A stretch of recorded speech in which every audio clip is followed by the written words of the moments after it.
بات میں اس وجہ سے ذکر کر رہا ہوں کیونکہ جشن ہوتے ہیں، اور یہ معذرت کے ساتھ میں آپ مومنین سے،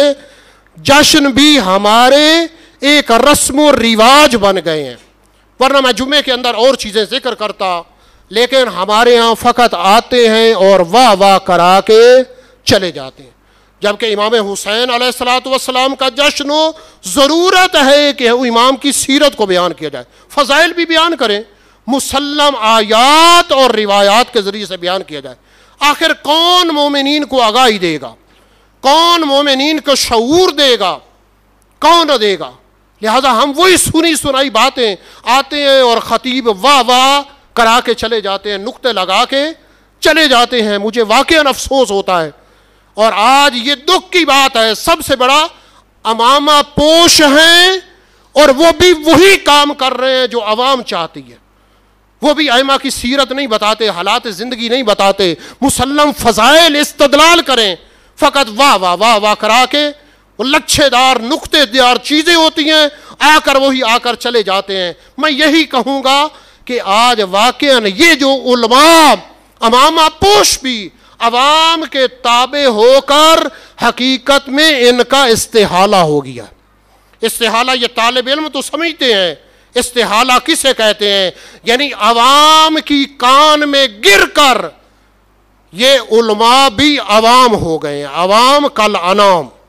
انہی کے تابع ہو گئے ہیں، جبکہ لوگوں کو آپ نے شعور دینا ہے، لوگوں کو آپ نے علم دینا ہے، لوگوں کو آگاہی دینی ہے، اور لوگوں کو نہ حقیقی فضائل بیان کریں، آیات بیان کریں، روایات۔ جس طرح میں مثال کے طور پر یہاں آئے استاد بزرگوار قبلہ علی محمد نقوی صاحب اسلام آباد سے، 13 رجب کو یہ مومنین جانتے ہیں، انہوں نے واقعاً آیات اور روایت کا انبار لگایا، آیات سے استدلال کیا، مکمل بیان کرتے رہے، روایات سے بیان کرتے رہے۔ یہ عالم کا یہ حق ہے، بے شک فضائل پڑھیں، ائمہ کی تاریخ بیان کرے، تجزیہ و تحلیل کرے، سیرت بیان کرے کہ ہمارے لیے کیا وہ نمونہ عمل ہے، ہمارے لیے کیا درس چھوڑ کے جا رہے ہیں۔ لیکن آتے ہیں فقط واہ واہ واہ واہ واہ کرا کے، وہی بخن بخن لکا سارے واہ واہ کر کے چلے جاتے ہیں، نہ مومنین کو کچھ فائدہ ہوتا ہے اور نہ کسی اور کو کوئی فائدہ ہوتا ہے۔ فقط یہی صورتحال ہماری بنی ہوئی ہے۔ مومنین توجہ کریں، یہ مرکز علم ہے، یہ مہد علم ہے، 38-40 سال ہو گئے، کیا یہاں سے بھی آپ توقع رکھتے ہیں کہ وہی ہو جیسا عوام کے اندر ہوتا ہے؟ نہیں، کبھی بھی نہیں۔ یہاں سے آپ کو علم ملے، یہاں سے شعور ملے، یہاں سے آگاہی ملے، یہاں سے معرفت ملے، یہاں سے سیرت اہل بیت ملے، یہ ہر آنے والے کا وظیفہ ہے۔ لہذا کبھی یہ نہیں سوچتے آنے والا ساری زندگی مال امام کھاتے رہتے ہیں، مدرسوں میں رہتے ہیں امام کا کھا کر ساری زندگی، اور بعد میں آ کر کبھی یہ نہیں دیکھتے کہ جس امام کا میں نے مال کھایا ہے وہ مجھ سے کس چیز کا تقاضا کرتا ہے۔ یہ نہیں دیکھتے خدا کس چیز کو پسند کرتا ہے، ائمہ کس کو پسند کرتے ہیں، رسول کس کو پسند کرتے ہیں، اہل بیت کس کو پسند کرتے ہیں، مولا کائنات امیر المومنین اور امام حسین کس کو پسند کرتے ہیں۔ ان تمام چیزوں کو چھوڑ کر یہ دیکھتے ہیں کہ عوام کس کو پسند کرتے ہیں، کہا تاکہ میری مجلسیں بک ہو جائیں، میرے جشن بک ہو جائیں، اور میری جیبوں کو بھرا جائے۔ یہ سب کچھ یہیں چھوڑ جانا ہے، کل آخرت میں خدا کو جواب دینا ہے۔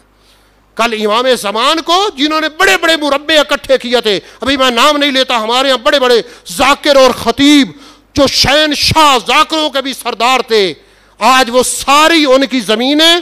مخدوم ذاکر، جن کو ریاض حسین موچ ہمارے ہاں کئی مربع بنائے، آج ساری وہ زمینیں کا وہ دشمنان اہل بیت کے ہاتھ میں گئی، ساری وہ زمینیں۔ اسی طرح ایک ایک کا خطیب کا آپ ملاحظہ کریں تو یہی ہوگا۔ اگر خدا کے لیے کام کر جاتے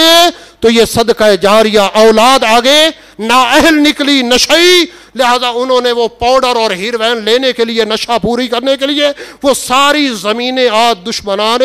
اہل بیت کے ہاتھ میں چلی گئی۔ لہذا ہمیں چاہیے سیرت اہل بیت، کردار اہل بیت، عمل بیان کرے تاکہ آپ کو پتہ چلے کہ ہمارا کیا وظیفہ ہے۔ مومنین کرام، لہذا آیات بہت زیادہ ہیں، فرماتے ایک آیت کے بارے میں یہی بیان کر دوں، فرماتے بیان کیا گیا ہے